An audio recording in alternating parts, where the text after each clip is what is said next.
Subscribe करें हमारे channel को और बेल आइकन को भी दबा दें ताकि हमारे नए नए वीडियोस आप बिल्कुल भी मिस ना करें। तो चलते हैं इस वीडियो को शुरू करते हैं। एपिसोड की स्टार्टिंग में हम देखते हैं कि म्यूकी डबल फेटल सोल को देखते हुए वहाँ के सभी एल्डर बहुत ही चौंक जाते हैं और आपस में कहने लगते हैं क्या ये तो एक चमत्कार है, उसके पास डबल फेटल सोल है, वो तो जोंग वुशियाओ से भी काफ़ी ज़्यादा ताकतवर है। ये कहते हुए उसे चारों ओर से वहाँ के सारे एल्डर्स घेर लेते हैं और उसे बारी बारी से कहने लगते हैं म्यू में तुम्हें हमारे ग्रुप में ज्वाइन कर लेना चाहिए, तुम्हारे पास 20 फेटल सोल है, तुम्हें मेरे 20 फेटल डिवीजन में आ जाना चाहिए। तभी दूसरा एल्डर कहता है नहीं नहीं जोंग वुशियाओ, तुम उसकी बातें बिल्कुल मत सुनो, तुम्हें मेरी डिवीजन में आ जाना चाहिए, हमारा डिवीजन बहुत ही अच्छा है। ये कहते हुए वो दोनों एल्डर आपस में लड़ाई करने लगते हैं। ये देख के वहाँ के लोग काफी ज्यादा हैरान होते हैं और कहते हैं क्या वो दोनों एल्डर आपस में लड़ाई कर रहे हैं। तभी उन दोनों एल्डर को रोकते हुए शन किंग यू कहते हैं अरे एल्डर रुक जाइए, सभी डिसेबल देख रहे हैं, म्यू मेंग को अपने खुद के डिसीजन लेने दीजिए। फिर एल्डर मोरोग्लुस्ट कहते हैं म्यू मेंग, मैंने सुना है कि तुम्हारे सबसे अच्छे दोस्त जोंग वुशियाओ है, इसलिए तुम्हें हमारे वेपन डिवीजन में आ जाना चाहिए। फिर मैं तानुन को भी अपने टीम में ले लूंगी, फिर तुम तीनों एक साथ हो सकते हो। और फिर म्यू सीधे उनके मुंह पे ना कर देती है। तो ये सुनते हुए मोरोग्लुस्ट का मुंह लटक जाता है। फर्स्ट ग्रेट एल्डर भी उससे कहती है म्यू मेंग तुम किस डिवीजन में शामिल होना चाहती हो। तो ये देखते हुए म्यू मेंग कहती है मुझे लगता है कि, और वो अपने मन में सोचने लगती है तानुन ने अभी जोंग वुशियाओ को सुझाव दिया है, इसलिए मैं अगर उससे पूछा तो शायद उस पर एल्डर बहुत ही नाराज हो जाएंगे।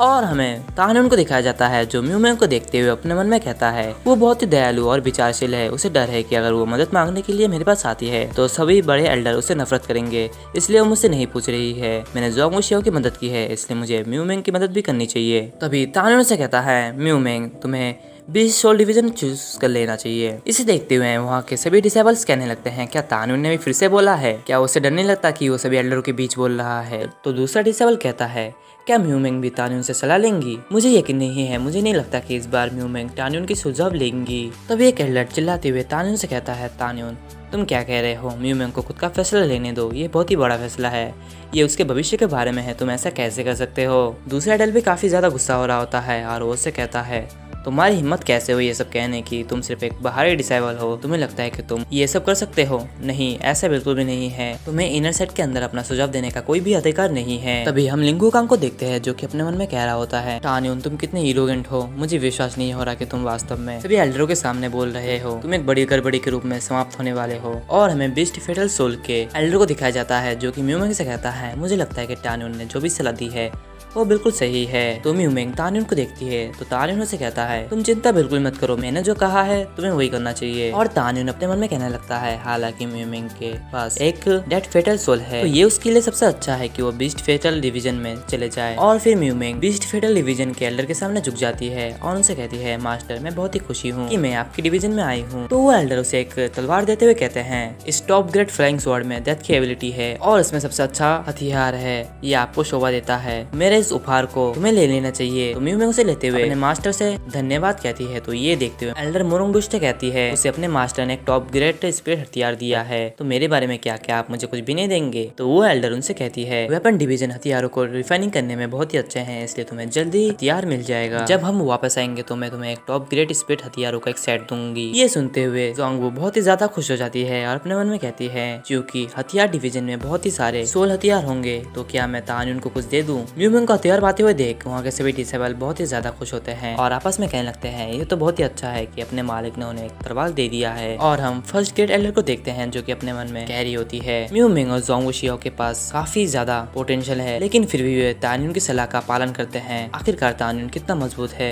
यहाँ तक कि मैं उसके टैलेंट का इंतजार कर रही हूँ। दो लेडी आपके ऊपर बहुत ही भरोसा करती है तानुन, भले ही तुम मिडिल ग्रेड की एबिलिटीज रखते हो फिर भी मैं तुम्हें अपने काम करने के लिए दूंगी। फिर हम लिंगू कांग को देखते हैं जो कि कहते हैं एग्जाम देने वाला अगला डिसेबल तानुन है। फिर तानुन आगे आता है, ये देख के वहाँ के सारे डिसेबल काफी ज्यादा जोर से चिल्लाने लगता है और आपस में कहते हैं ये वही है जिसका हम सब इतने समय से प्रतीक्षा कर रहे थे, मैं देखूंगा कि वो कितना ज्यादा मजबूत है। उन्होंने गो जिंगजो और लिंगू कांग को हराया है, अगर उसके पास इतना ज्यादा ताकत है तो मुझे कोई आश्चर्य नहीं होगा, हो सकता है कि तानुन की पोटेंशियल होंगफू रॉयल क्लैन के ऐतिहासिक रिकॉर्ड को तोड़ सकती है। जोंग उसे देखते हुए कहती है आखिर वो अंत में आ रहा है, तानुन के पास बहुत ज्यादा एबिलिटीज है, देखते हैं क्या होता है। यही बात म्यू मेंग भी अपने मन में कह रही होती है। और फिर एल्डर शन किंग क्यू तानुन से कहते हैं तानुन तुम ये कर सकते हो, मुझे पूरा विश्वास है कि तुम्हारी एबिलिटीज पूरे होंगफू रॉयल क्लैन को शॉक कर देगी। तो तानुन उस दीवार को पकड़ते हुए अपने मन में कहता है क्षमा करें एल्डर शेन, मैं शायद आपको निराश करने वाला हूँ, और वो जैसा ही उस दीवार को पकड़ता है वो दीवार बिल्कुल भी नहीं चमकती। ये देखते हुए शन किंग क्यू काफी ज्यादा हैरान होते हैं और कहते हैं ये स्लेट ने रिएक्ट क्यों नहीं किया, क्या ये टूट गया है।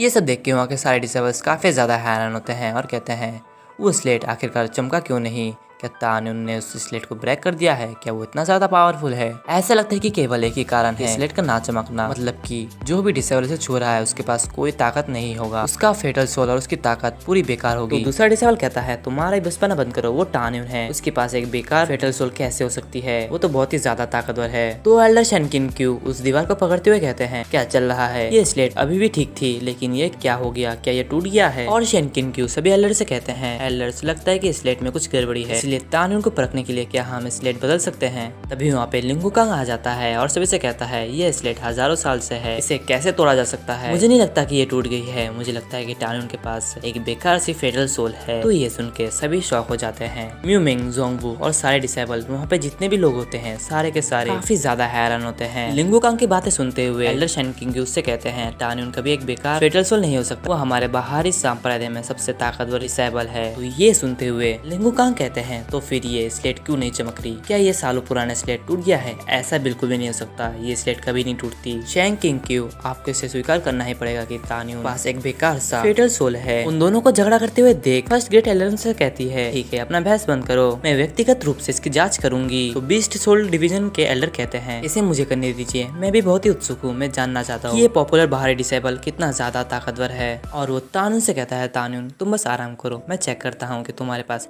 कितना ज्यादा पोटेंशियल है। तो तानुन अपने मन में कहने लगता है होंग मेंग फेटल सोल का रहस्य बाहर नहीं लाया जा सकता, नहीं तो ये एक बहुत ही बड़ी परेशानी खड़ा कर देगा। ये सब देख के लिंगुकांग बहुत ही जोर से हंसने लगता है और तानुन से कहता है तुम्हारी फेटल सोल पूरी तरीके से वेस्ट है। तानुन तुम कितने भी मजबूत क्यों ना हो लेकिन तुम इसके आगे नहीं जा सकते, तुम्हें बस यही रुकना होगा। और वो अपने मन में कहने लगता है जब तक तानुन इनर सेट में प्रवेश नहीं कर सकता तब तक मेरे पास बाहरी डिसेबल को मारने के 10,000 तरीके हैं, मैं किसी भी तरीके से इसको मार सकता हूँ। और ये एपिसोड यहीं पर ही खत्म होती है। अगर आपको ये एपिसोड अच्छा लगे तो लाइक करना, शेयर करना, सब्सक्राइब करना मत भूलना। सो फ्रेंड्स मैं आप लोगों से कहना चाहता हूँ कि हमारे इस नए चैनल में एक दिन में एक ही एपिसोड आएगी एक सीरीज की और दूसरे दिन अलग सीरीज की दूसरी एपिसोड आएगी, क्योंकि